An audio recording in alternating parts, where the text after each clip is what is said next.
Well, hello there, folks. How's it going today? I hope you're all doing really good.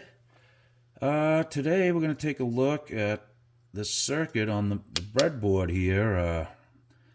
I did this about a year ago and left it on there, thank goodness, and it still works. So what we have here is a 3 LED overdrive and using a single transistor. And I use this pot to blend between the diodes, and I use a switch to just activate this one, which I could add another pot and another diode and just do the same thing as I did with this side. But anyway, it's a work in progress, as always. I may add a tone control as well. Now I'm just going to go through the sounds with you, and I'll explain the whole thing here in a second. The differences are pretty subtle, but you can hear them, especially probably with headphones on. So without further ado, let's see what we got here.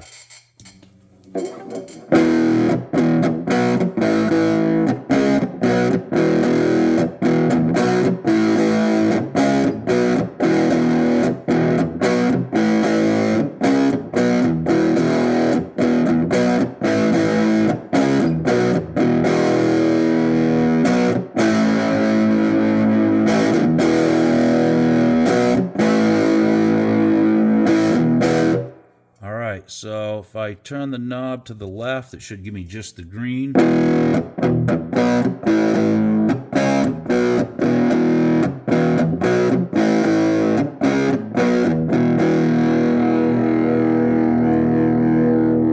the blue.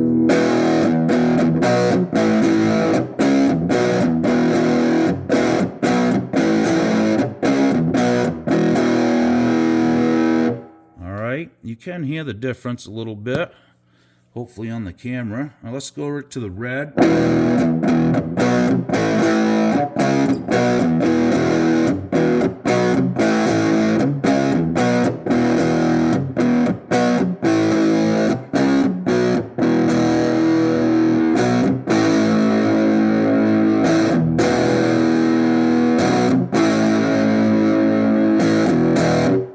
Alright, now if I move this dial back to the left, I should have red and green.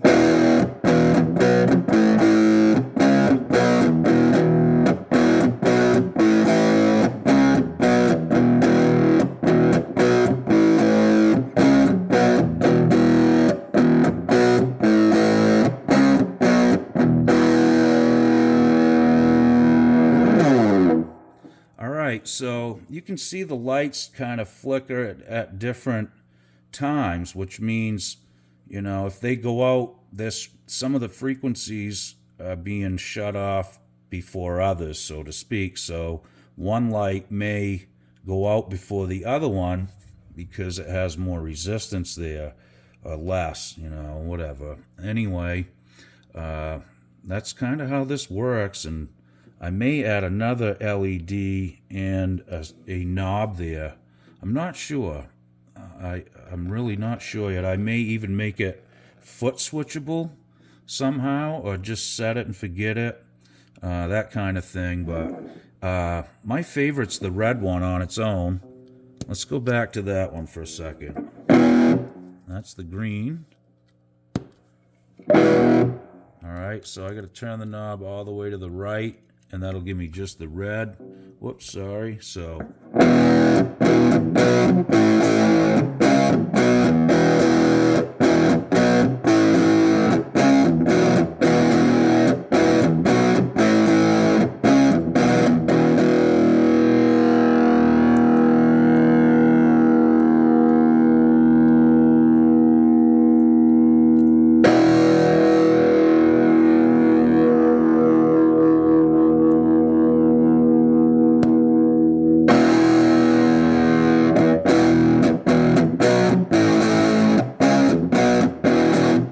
sounds pretty good too.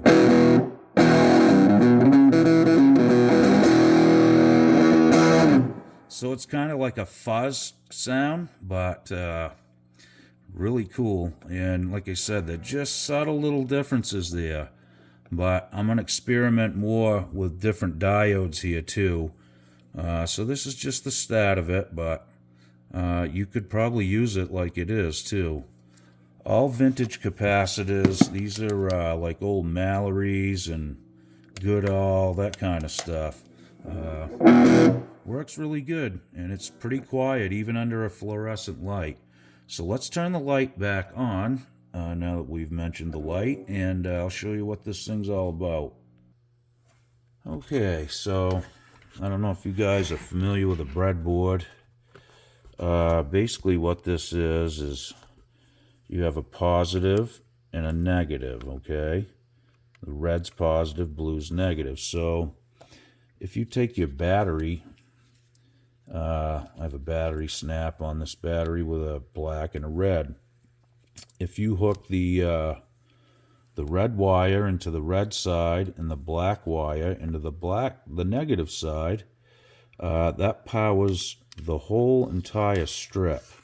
So then you can just jump off it. You can jump power across to the other side or to another board. You can do all kinds of cool stuff. Really inexpensive, and you got to have one if you're going to do this kind of stuff, really. So basically, I made this myself. This is an old piece of angle iron with a bunch of holes in it. And I glued it, the bottom part to this plate, which is just aluminum and plastic. So anyway, what happens here, you plug your guitar into here. Obviously, I'd have the battery hooked up to where I had it to power the circuit. And, once the signal comes in the circuit, what happens is it goes through this old capacitor. Then we got a transistor here and a couple resistors. And we got this potentiometer hooked up to two of these diodes, okay? So I can actually blend back and forth between the blue and green, have them on together, or I can engage this toggle switch for the red one, and then I'm able to blend the green one with it.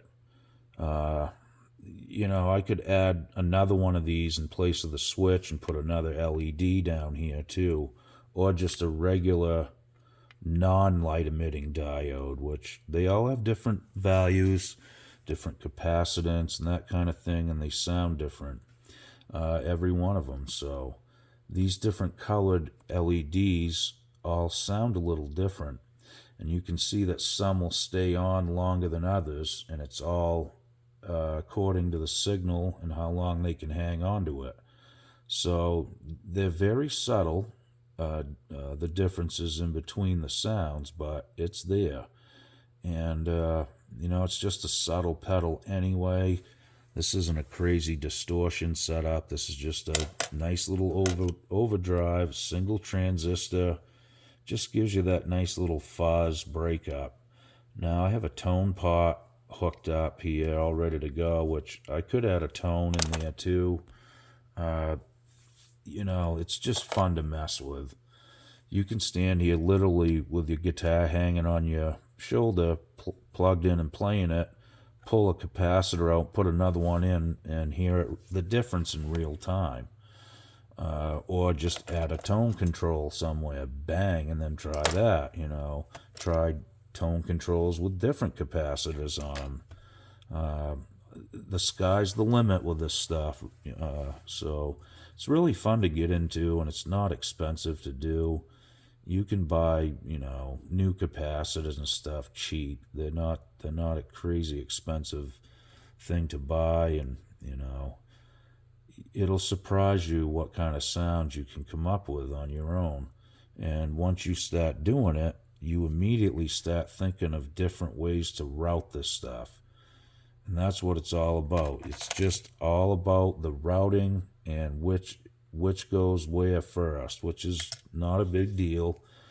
After you start doing this stuff a little bit, you don't even really have to rely on anything. You just can kind of think it through on your own. That's kind of how I came up with this. A lot of trial and error, honestly, and it's just good fun all the way around nonetheless.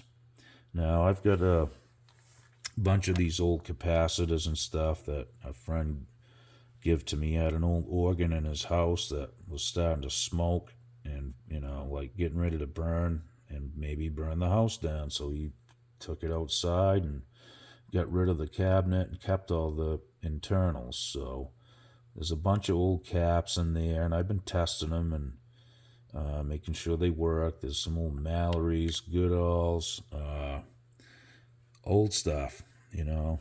So it's fun to mess with.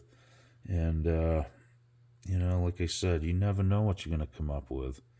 And after you get going, like I said, you'll start making up pieces to do this with. I have a drawer right full of a lot of new capacitors, actually, that are all wired up with legs of, you know, pieces of wire soldered onto them and shrunk wrap, so I can just, you know, interchange on my breadboard really quick and easy. I don't have to stop and solder a bunch together. And so I made up like 20 different kinds with different values with pieces of wire soldered onto them, and you can just start changing stuff out. Different resistors make a difference, LEDs, or, you know, they make diodes that are not light emitting diodes too.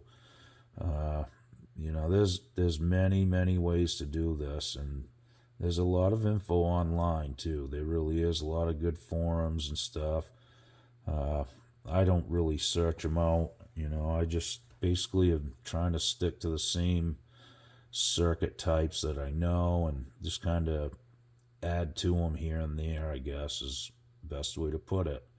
So I thought I'd share this with you guys, and you know, if you guys get bored or something, order a breadboard and start ordering a few parts, and sky's the limit. A lot of fun. Like I said, you can start making your own pedals or making your own sounds.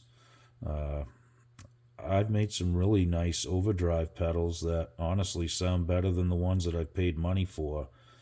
Not because I built them, it's just I'd tell you if they sound terrible, and some of them have, but I've built some overdrive pedals that are really good and very simple to build.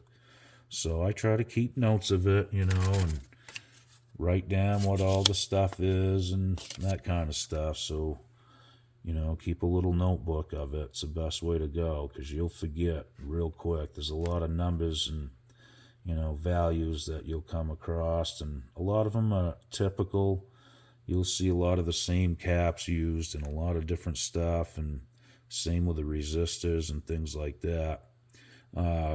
But all in all, it's really simple to do, and it's a ton of fun once you get going and you get a few different parts together, and you can start experimenting and just coming up with your own stuff.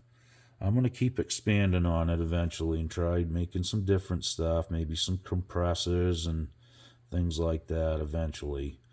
It's all a learning experience for me. I started a couple years ago, self-taught. You know, I spent a year or two researching how to build tube amplifiers, and that's what I was really going to start doing.